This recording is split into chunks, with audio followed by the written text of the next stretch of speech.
এবার আমি প্রস্তুত হয়েছি, এবার তুমি আমার হত্যা করে ফেলো। গান্ধীজির মৃত্যুর জন্য প্রস্তুত হয়ে গেছে।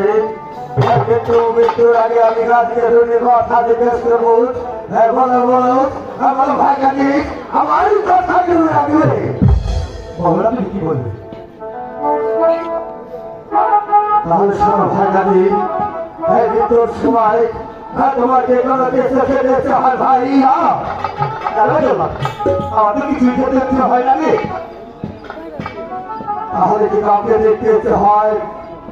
বলি বলে ভাই আল্লাহ, আমি দেখবো আমার দেখার মতো কেউ নেই। একমাত্র আছে আমার জন্মে লক্ষ্মী মা, সে তো জানো না তুমি আমাকে এখানে হত্যা করতে নিয়ে এসেছো। দেখো আমার কারো দেখতে ইচ্ছে হয় না রে।